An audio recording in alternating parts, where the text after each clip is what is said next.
1 Korintus pasal 13 ayat 9 sampai dengan 13. Sebab pengetahuan kita tidak lengkap dan nubuat kita tidak sempurna. Tetapi jika yang sempurna tiba, maka yang tidak sempurna itu akan lenyap. Ketika aku kanak-kanak, aku berkata-kata seperti kanak-kanak. Aku merasa seperti kanak-kanak. Aku berpikir seperti kanak-kanak. Sekarang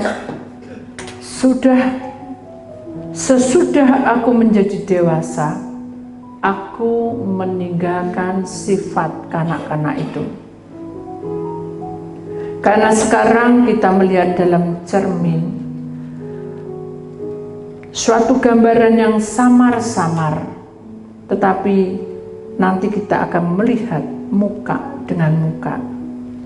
Sekarang aku hanya mengenal dengan tidak sempurna, tetapi nanti aku akan mengenal dengan sempurna, seperti aku sendiri kenal. Demikianlah tinggal ketiga hal ini, yaitu iman, pengharapan, dan kasih. Dan yang paling besar di antaranya ialah kasih. Bapa, kami serahkan firman-Mu pada hari ini tentang kasih yang memerdekakan di dalam seri yang kedua. Bicaralah Engkau, urapilah lidah bibir hamba-Mu, dan perlengkapi kami dengan kuasa-Mu.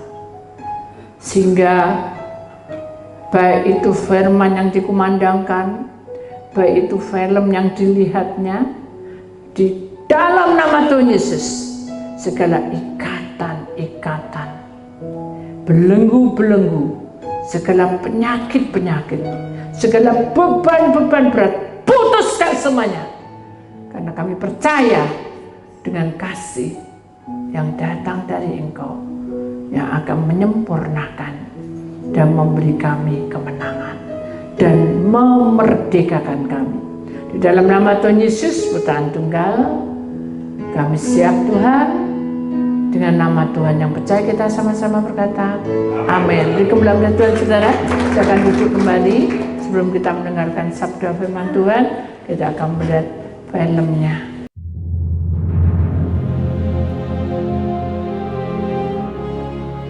Though I speak with the tongues of men and of angels, and have not charity, I am become as sounding brass or a tinkling cymbal.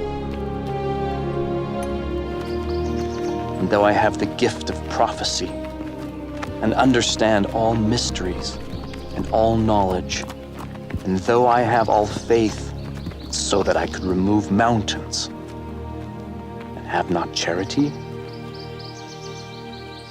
I am nothing.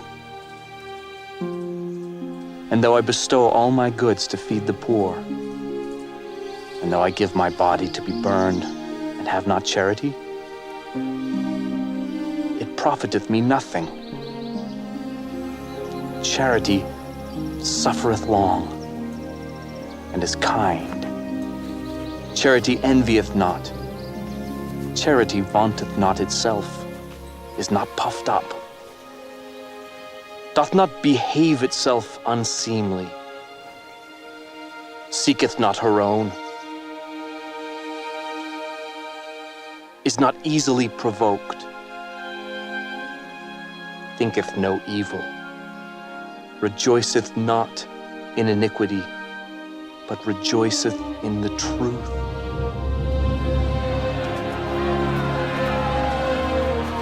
Beareth all things, believeth all things, hopeth all things, endureth all things. Charity never faileth. But whether there be prophecies, they shall fail.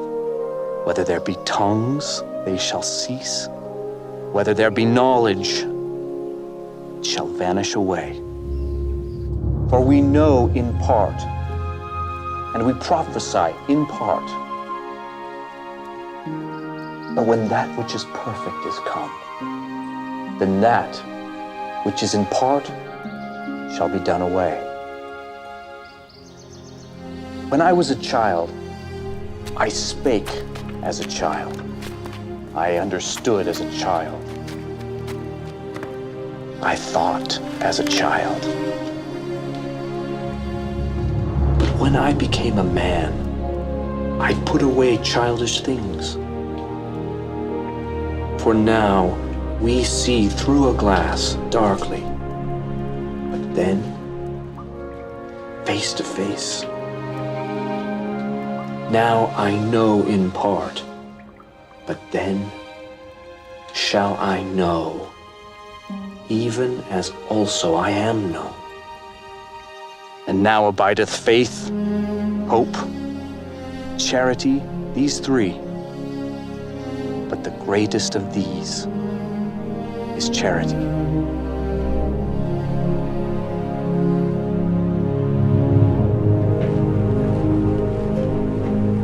Beri kemuliaan pada Tuhan, saudara. Puji nama Tuhan. Kita masih ingat firman Tuhan pada hari Senin, di mana kita bicara tentang kasih yang memerdekakan. Bagian yang pertama adalah fisik, saudara. Tapi sekarang ini adalah bagian yang kedua, di mana kita bicara tentang roh, ya, bagaimana langkah kita sebagai orang pilihan Allah. Jangan kita cemas karena Tuhan ada bersama kita. Sekalipun dengan kondisi alam dan kondisi keadaan dunia ini tidak membuat kita lebih tenang, karena kekacauan-kekacauan ada di mana-mana. Dan bukan berarti kita juga heboh, tidak. Tapi itu adalah tanda-tanda bahwa alam semesta ini sudah banyak hal yang rapuh. Manusia juga rapuh, tidak ada kasih. Kita tidak bicara tentang kerapuhan, tapi kita bicara tentang kasih yang memerdekakan. Kasih yang memerdekakan itu di dalam roh, saudara. Kita bicara di dalam roh. Kenapa? Karena kasih yang memerdekakan itu akan mengangkat kita untuk masuk di dalam kebenaran yang Tuhan ingin mau tunjukkan kepada kita pada hari ini. Saudara, secara kehidupan semua beda sih, setiap harinya kita adalah anak-anak Tuhan. Betul lah? Kita yakin bahwa dalam perjuangan kita sebagai anak-anak Tuhan, kita tahu bahwa itu adalah tantangan, ya. Tantangan demi tantangan, godaan demi godaan, cobaan demi cobaan menghantam terus hidup kita. Rasa hati ini apa ya, saudara? Nggak siap, ya. Rasa hati ini berontak. Rasa hati ini orang bilang terluka, pikiran capek, semuanya itu rasanya tidak ada jawaban. Sekarang bagaimana saya bisa mengetahui bahwa kasih itu memerdekakan kita? Kita tahu bahwa pengetahuan ada dalam hidup kita. Dari kita masih di dalam kandungan, Allah mengajarkan kita saat seorang mama memuji-muji Tuhan, seorang ibu memuji-muji Tuhan, padahal lidah bibirnya di luar, tapi anak merasa tenang dengan puji-pujian itu. Kenapa? Karena dengan pengetahuan yang Allah berikan, dengan lidah bibir, dengan perbuatan kita, kita tidak marah-marah, kita tidak membuat kesal. Anak yang di dalam kelahiran itu akan jadi sabar. Itu pasti. Demikian juga kalau dia suka memuji-muji Tuhan, karena dari kandungan dia sudah mendengarkan puji-pujian. Demikian juga langkah kita sebagai orang pilihan Allah. Bagaimana Kita bisa mengerti tentang nubuat dalam hidup kita kalau dalam langkah kita ini tidak ngerti. Yang tahu hanya datang ke gereja, pelepasan, pengurapan, selesai, konseling, sudah. Itu puas.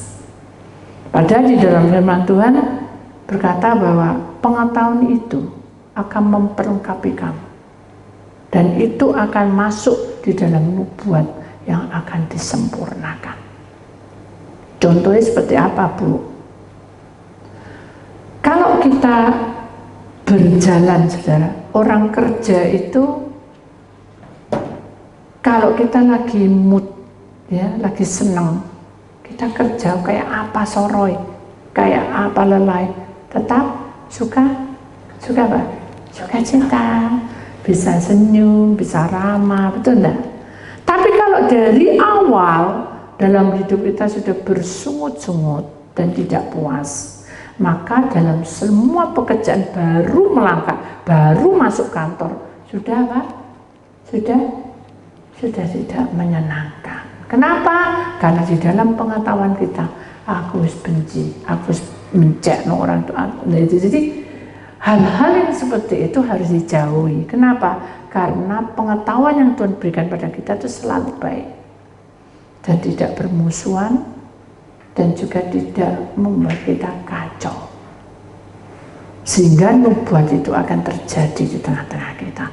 Bagaimana nubuat bisa terjadi dalam hidup kita, Bu? Kamata syuba ori mata sikenama.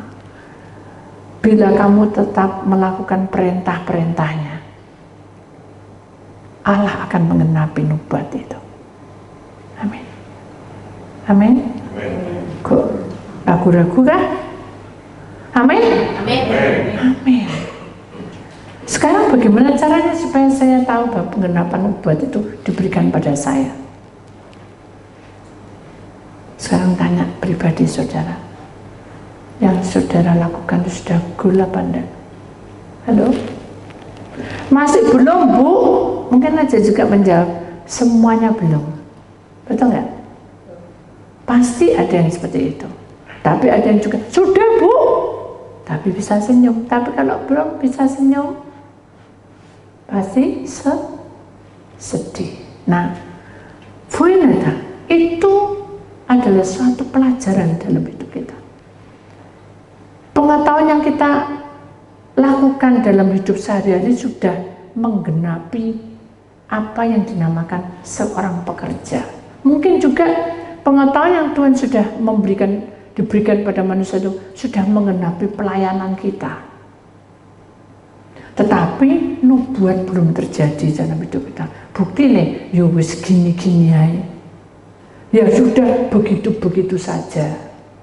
Ingat, kesempurnaan itu tiba ketika kuasa Allah bekerja.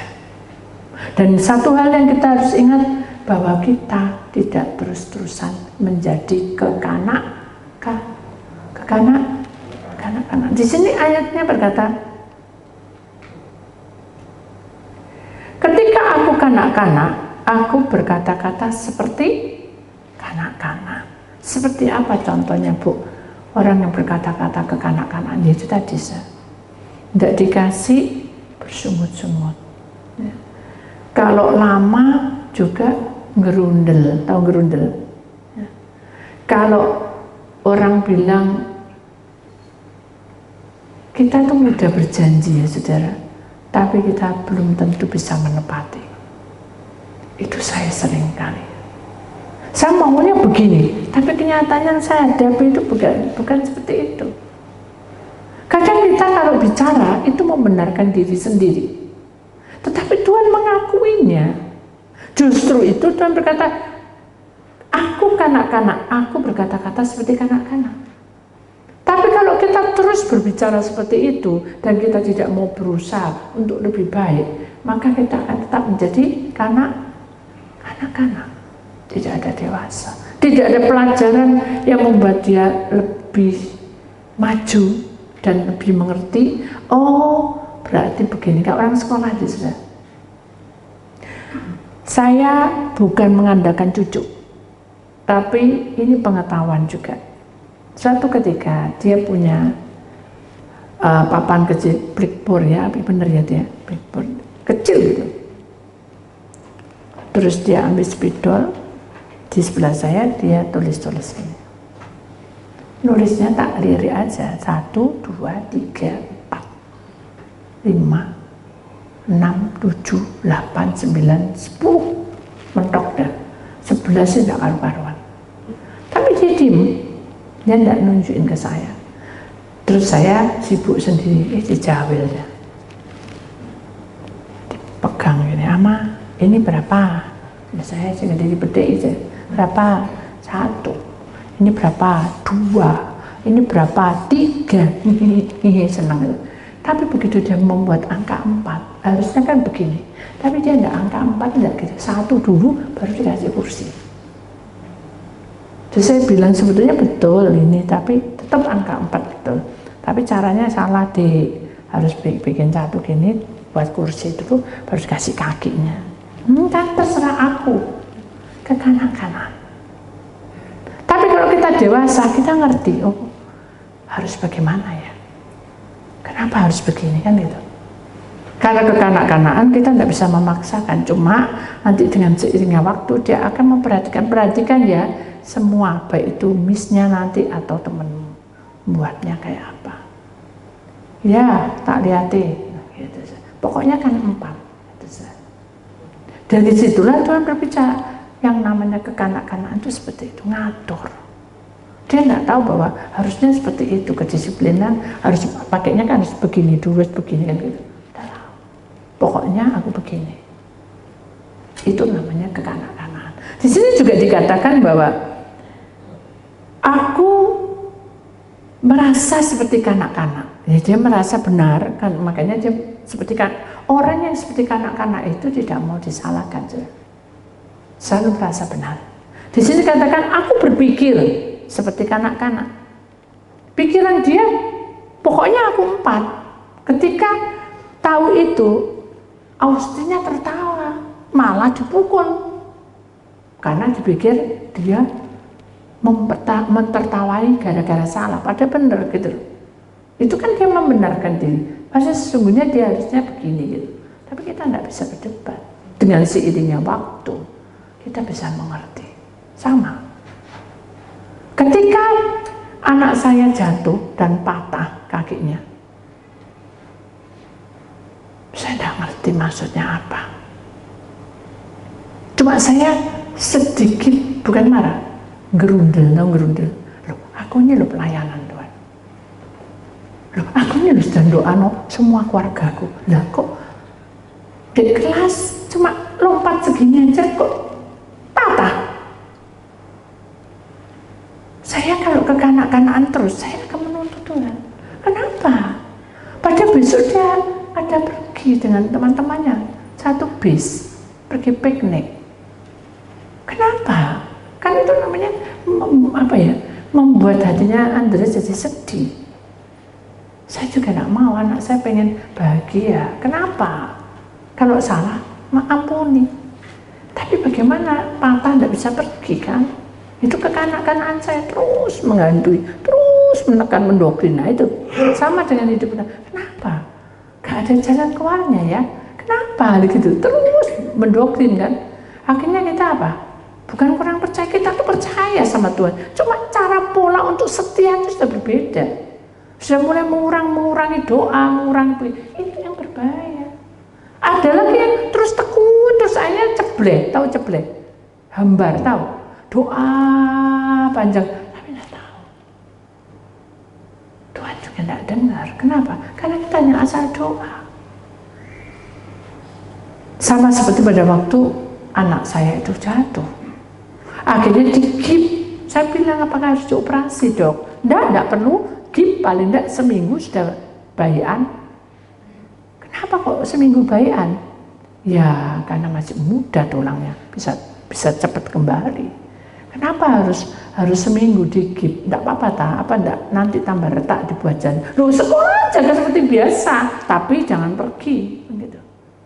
Kalau turun naik Tapi besok tuh ada pergi, nggak bisa turun naik bis, nggak bisa, biarin aja di rumah. Akhirnya sudah, Andreas pulang, mukanya kusem, kecewa, temennya pergi, dia nggak pergi. Hanya saya berdoa, ayo kita berdoa ya nak, tak serahno Tuhan, tak serah. Jiwa kekanak-kanak saya harus dimatikan, karena Tuhan punya rencana di balik semua itu, saya percaya. Hanya saya berdoa, bisa-bisa saya bilang sama Andreas, sabar ya, nanti kalau ada pergi lagi, nanti aku usulkan untuk pergi ya. Andreas tidak banyak omong, memang orangnya diem, gitu. Tapi kecewa mukanya. Begitu selang malam, jam 4, saya dikabari, bisnya tabrak. Bayangin saja. Apakah ada kecelakaan di situ? Tidak ada. Selamat. Apa supirnya ngantuk? Enggak. Banyak uling. Aduh. Hanya saya nangis dua kaki Tuhan. Ampuni aku punya jiwa kekanak-kanak. Jiwa kekanak-kanak ini yang menutupi kesetiaan kita. Jiwa kekanak-kanak ini membuat kita tidak fresh dengan Tuhan. Merasa ada satu gap, merasa ada satu, kamu tidak dengar doa aku. Padahal aku mati-matian. Padahal aku pelayanan gitu, intinya gitu. Tapi Tuhan tidak marah. Tuhan hanya sedih karena kamu cepat berubah. Bukan berubah tidak setia loh, setia tetap, tapi beda doanya. Sudah mulai tidak mengerti bagaimana Tuhan bicara. Nah, ini yang berbahaya. Makanya kita tidak boleh punya jiwa kekanak-kanakan. Kenapa? Karena jiwa kekanakan selalu menuntut, tidak mau diatur. Mari kita akan makin menjadi dewasa. Di sini katakan, sekarang sesudah aku menjadi dewasa, aku meninggalkan sifat kanak-kanakan atau kanak-kanak itu. Bagaimana cara meninggalkan? Sementara persoalan demi persoalan itu bertubi-tubi terus selesai, tidak selesai, sampai stres, muka ini sampai usem. Gak ada kesempatan.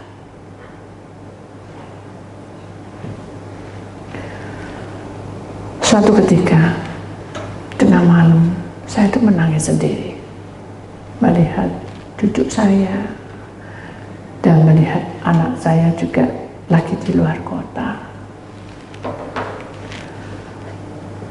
Saya hanya memandang langit. Saya buka selambu dan saya memandang langit. Sepi ya.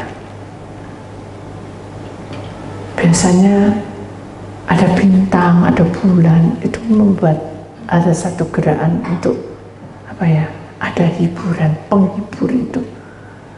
Tapi saya bilang, sudahlah, saya tidak boleh kekanak-kanakan seperti ini. Sudah, saya serano sama Tuhan. Saat saya bilang saya serano, saya melihat ada pohon, dan pohon itu mati. Jadi masih besar seginilah, mati kering.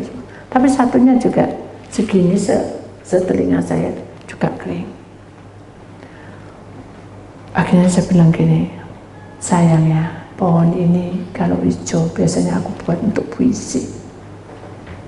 Tapi pohon ini sudah kering, gak bisa tak buat apa-apa.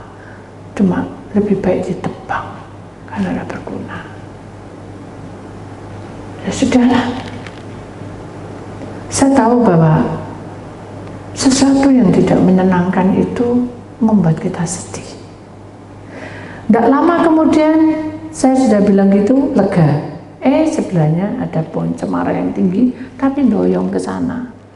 Saya bilang, Tuhan, pohon cemara ini suatu ketika mau tak pakai untuk Natalan. Karena pada waktu mau ditebang, saya sudah bilang, jangan Pak, jangan ditebang.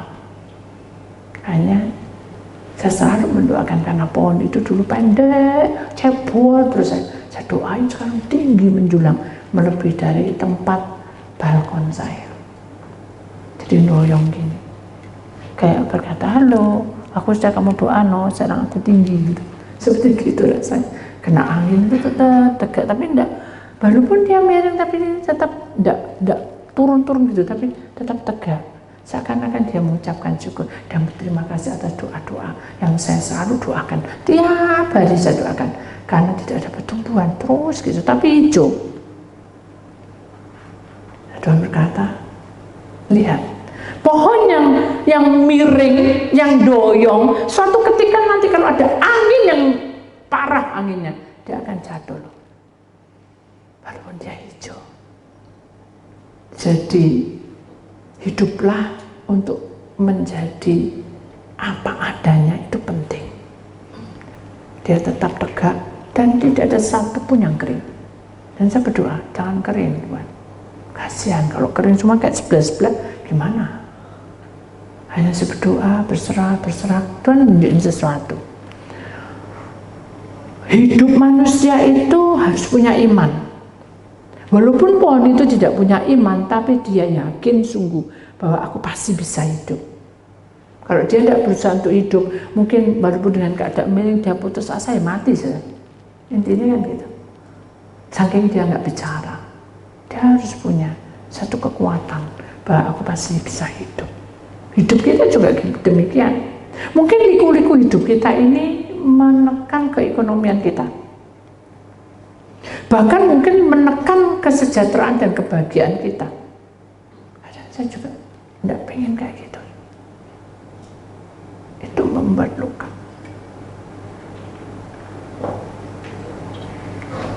Dan kita sadar bahwa setiap kejadian demi kejadian itu, manusia tidak bisa menghargai pengorbanan kita. Itu kita harus sadar. Semakin kita menjadi dewasa, kikisan-kikisan itu menyakitkan. Dan kita siap. Karena setiap manusia di muka bumi ini harus melewati semua itu. Seperti saudara lihat di dalam gambar atau film tadi, bahwa seorang anak Tuhan, hamba Tuhan dilempari batu sampai meninggal. Itu zaman dulu. Mari kita juga menyadari bahwa lemparan batu itu bukan nyata, tapi dalam roh. Iblis itu selalu melempar. Dan melemparkan itu bukan sesuatu yang menyakitkan, aduh langsung merah. Dia melemparkan seperti yang saya pernah saksikan, mungkin saudara pernah lupa atau tidak. Pada waktu saya koma, saya digendong oleh sosok roh yang tinggi besar. Dan rambutnya itu sampai ke tanah, lebar saja, panjang sekali. Baunya tuh kayak mayat hidup, penguk, kecing, masuk ke akar. Dia peluk saya, digendong saya, tapi diuru-uru, ingin apa bukan, tapi suaranya mengerikan. Oh, jadi seperti sesuatu yang membuat mati kamu, itu aura yang tidak baik. Dimana kalau sudah masuk ke suatu tempat, saya merasa tidak nyaman, itu ada aura yang tidak baik. Dan saya tidak perlu takut, berdoa, tidak usah bertengking, serahlah sama Tuhan. Begitu sudah, gitu, pokoknya nyanyi gitu, mungkin bersenandung ya, iblis itu bisa bersenandung. Terus ada orang lewat, naik sepeda atau jalan kaki lah.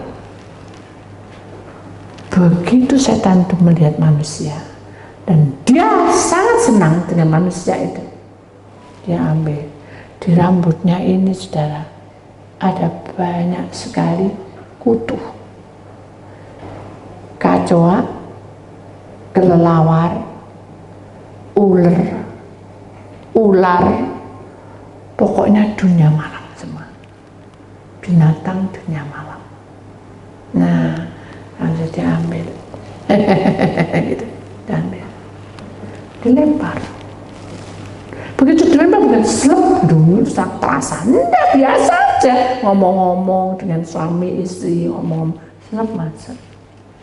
Mengapa roh itu bisa masuk? Nah ini karena hatimu kekanak-kanakan, selalu tidak pernah berterima kasih pada Tuhan, selalu menuntut, gak bisa. Harusnya begini, ya apa nih? Gak bisa. Masuk roh itu. Nah, sekarang dilihat apa yang masuk. Tuhan tunjukin kronologinya nih. Ini dia ngambil kacoa. Apa yang terjadi saat dilempar? Bukan kayak kacoa gitu. Kelakuannya sangat menjijikkan. Tidak pernah mandi, kotor loh kacoa. Digelap-gelap, itu otomatis seperti itu. Kalau itu dilemparkan kelelawar, dia tidak pernah tinggal di rumah. Selalu kloyong-kloyong, pergi ke sana, ke sini, ke situ. Tidak pernah tinggal di rumah. Kalau dia dilemparkan belantung, selalu hidupnya penuh dengan amarah. Apalagi kalau ular yang berkepala dua, itu berzina, selalu pergi ke berzina. Sangat membahayakan.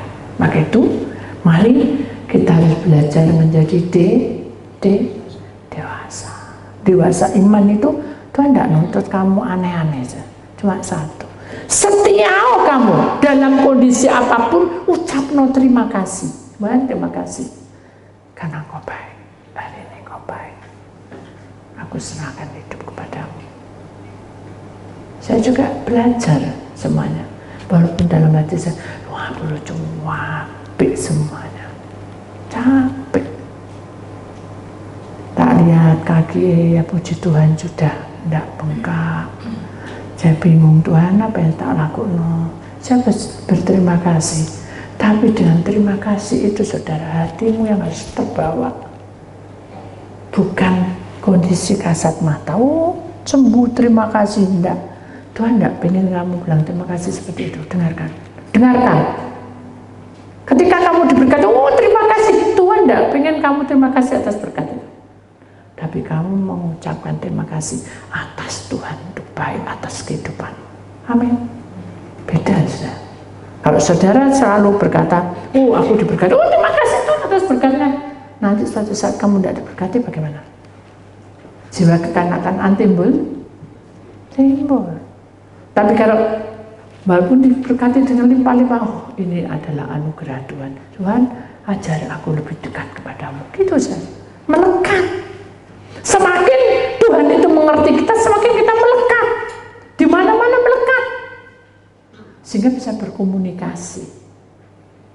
Ada satu contoh, Austin dengan Leon itu selalu bertengkar. Yang bertengkar gaya mukul itu Leon dulu saja. Karena dia jiwa pemberani, tapi Austin tuh sabar, tapi nggak tenang hati kadang. Kayak ngomong tuh suka ngudu terus, suka goda-goda. Suatu ketika papa mama pergi, saya pergi, semua pergi.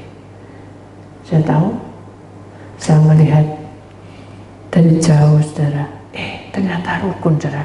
Tadinya enggak dibanting-banting saudara tabnya. Rukun, satu tab dengan dua anak. Kenapa? Karena dia mau supaya kita menjadi rukun. Kalau rukun jadi indah. Tidak nangis-nangisan, tidak susah. Karena apa? Karena kekuatan yang dua itu membuat apa? Semakin indah suasana. Tapi kita sendiri-sendiri, jalan sendiri, jalan sendiri, tidak bisa. Mari kita membawa hidup kita ini sungguh-sungguh untuk menjadi dewasa. Mungkin kita bingung juga karena suami tidak mau diajak doa. Anak-anak wis umekar bedewek kasarannya, pergi ke sana ke urusannya saya sendiri-sendiri. Saya cuma sendiri loh. Saya bagaimana? Kalau jam firman Tuhan, tutup pintu, lipat tangan, berdoa sendiri. Bukan berarti, wah ini pokoknya kamar ini. Tidak juga. Tuhan ingin supaya dalam lingkup kamu berdoa itu, kamu bisa tenang untuk bercakap-cakap dengan Tuhan. Walaupun kamu tidak dengar suara Tuhan. Tapi kamu yakin dengan iman bahwa itu ada harapan ketika aku dekat pada Tuhan. Itu yang harus kamu kumandangkan dalam hidupmu sampai Maranatha datang. Harus buka hatimu. Walaupun mungkin kondisi makin memburuk. Dalam arti apa? Wis doa ini rame, wis doa ini ya. Leon dan Austin ketika dia rukun, kita senang, bahagia. Apalagi anak Bapa di surga sana. Melihat anak-anaknya sukacita dan bahagia, masa dia tidak suka anak Bapa? Juga dong. Dia akan merasa bahagia dan bangga dengan kehidupan kita. Jadi mulai sekarang marilah, jangan kita buat hidup kita ini seperti anak-anak. Kekanak-kanakan itu jiwa yang tidak pemberani. Selalu bikin masalah. Buang itu masalah. Percayalah bahwa Tuhan pasti buka jalan. Amin. Kemudian di sini dikatakan karena sekarang kita melihat dalam cermin. Jadi ketika kita menjadi dewasa, itu namanya menjadi dewasa. Kita tuh kayak cermin, jadi cermin ini.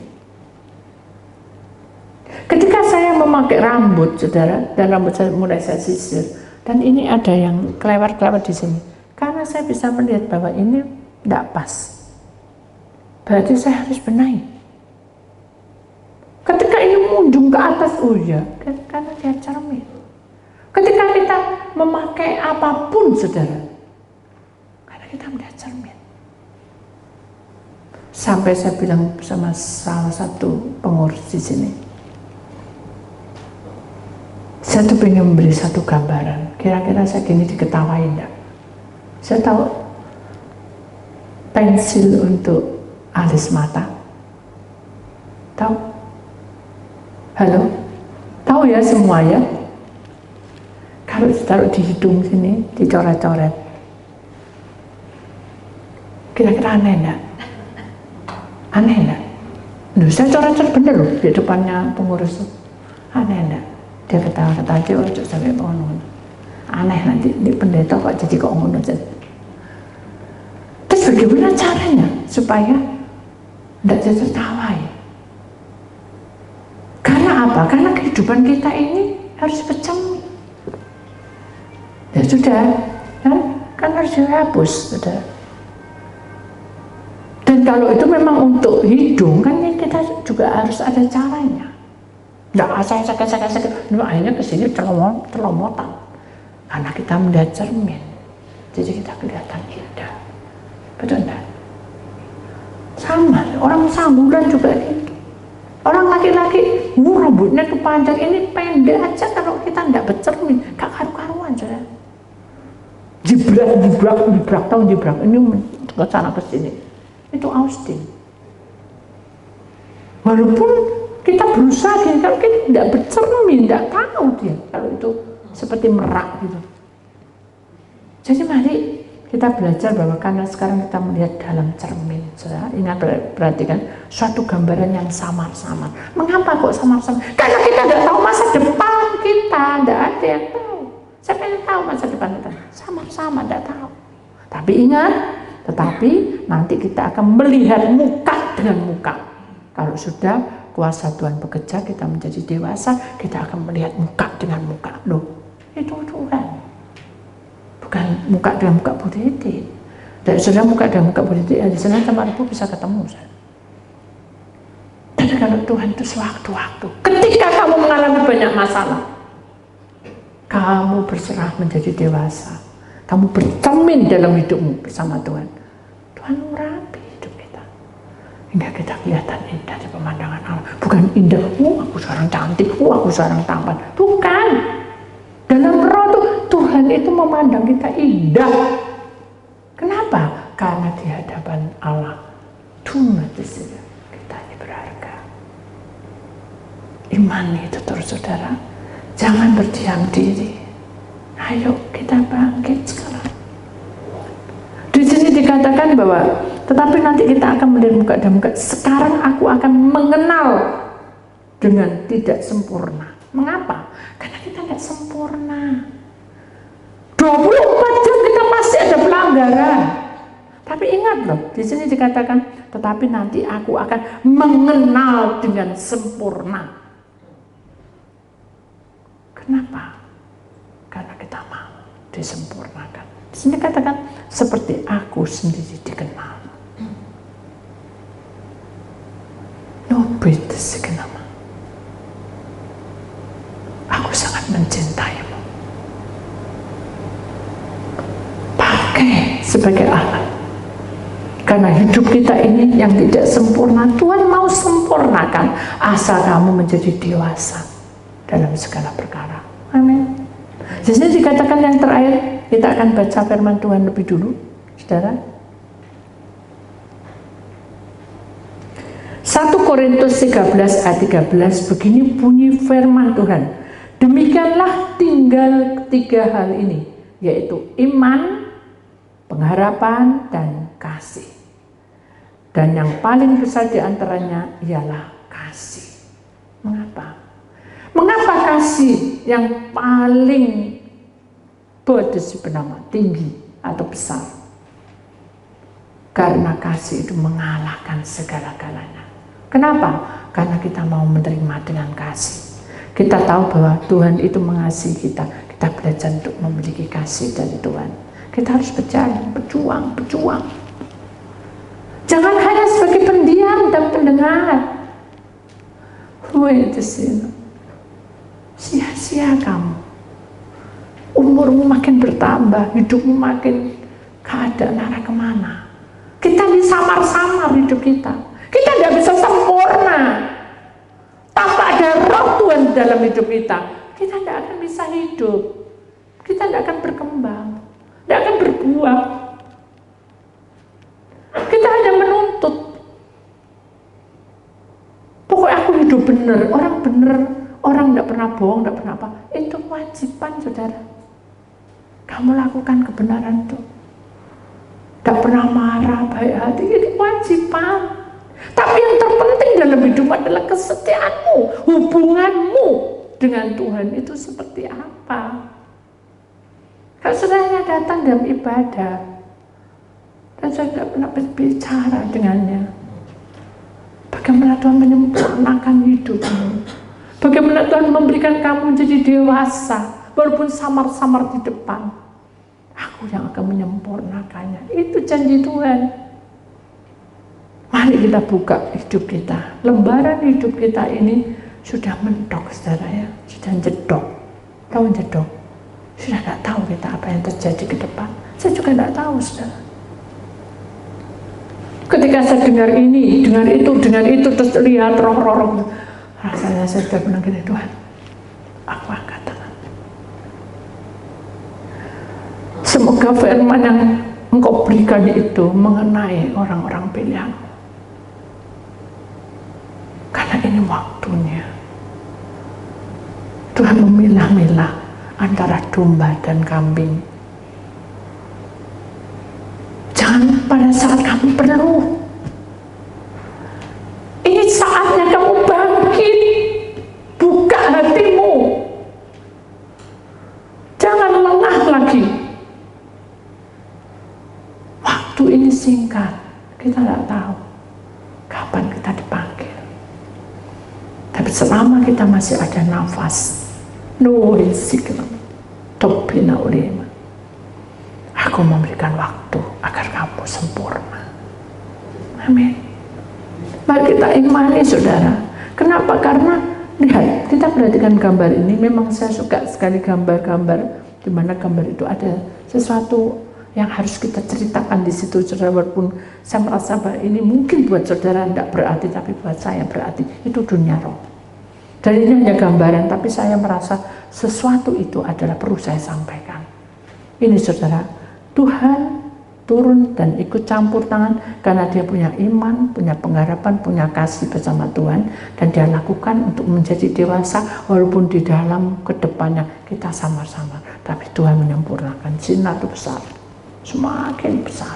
Dan ingat, yang minggir itu ular, saudara perhatikan, ada ular, lihat. Kalau kita perhatikan, itu seperti itu gambarannya. Paling tidak hampir mengena. Roh-roh itu seperti itu. Mengikuti kita, bulat bisa, ngiteri kita.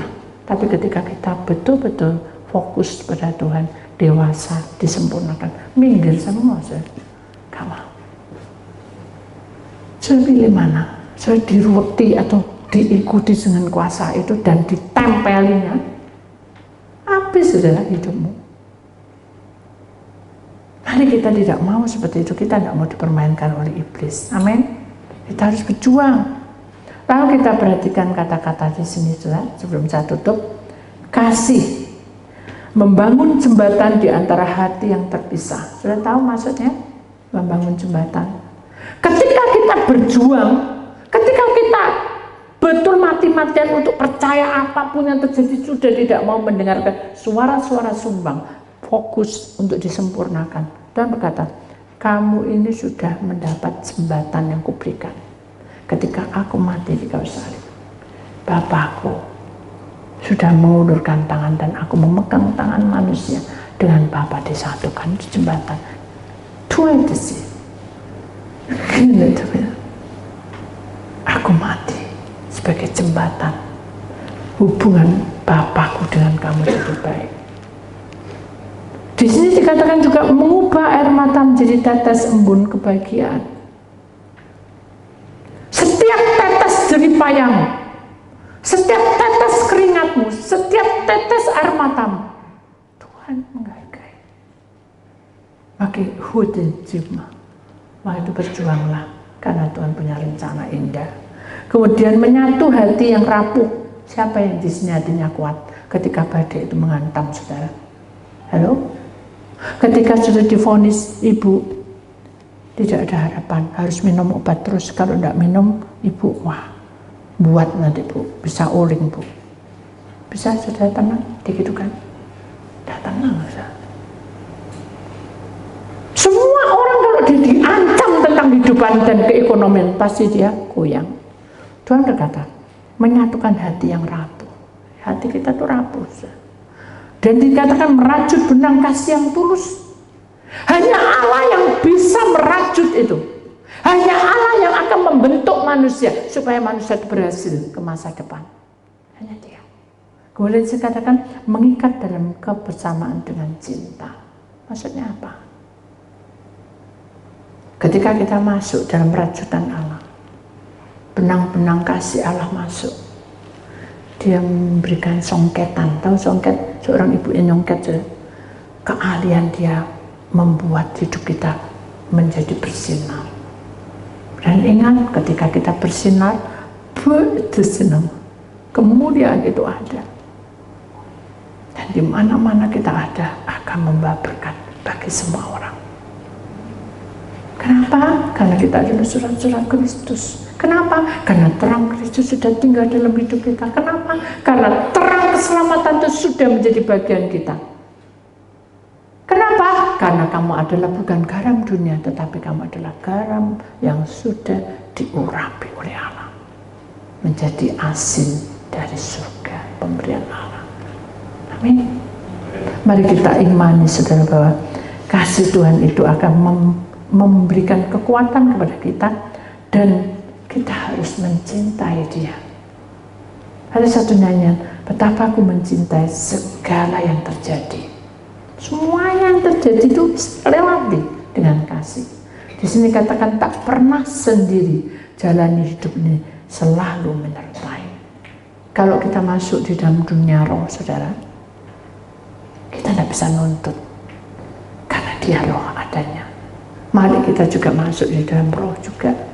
Dengan cara bukan membayangkan, berhalusinasi, tapi kita memuji, memuliakan Tuhan. Seperti pujian, betapa aku menyadari di dalam hidupku ini ada satu rancangan yang baik. Imani. Wah, apa kamu jadi nggak baik itu, keuanganmu jadi merosot. Ingat sih, rancangan baik itu melekat dalam hidup anak-anak Tuhan. Orang berkata apa, itu urusan. Kamu ngutuk waduh kan gitu. Jangan mau. Bukan kita menantang, mengalir aja. Tutup mulutmu. Tak perlu keluar-keluar. Ingat, oleh karena kasih, Bapa akan menyentuh hati. Dan kalau sudah menyentuh, hidupmu akan menjadi baru. Dan kalau sudah baru, bukan lagi dengan emas murni lagi, bukan lagi dengan emas murni, tapi apa? Pembentukan bejana hatimu itu adalah kemuliaan Tuhan dengan tangan Allah. Dia membuatnya. Amin. Karena kita adalah tanah liat dibentuk oleh Allah. Makanya saya katakan, Bapak ajarku mengerti sebuah kasih yang selalu memberi, selalu mengalir bagaikan aliran air dan tiada pernah berhenti. Amin. Ya, mari saudara, kita imani bahwa Tuhan berkuasa atas hidup kita. Kita satukan iman kita. Kita akan menyanyikan lagu Betapa Ku Mencintai.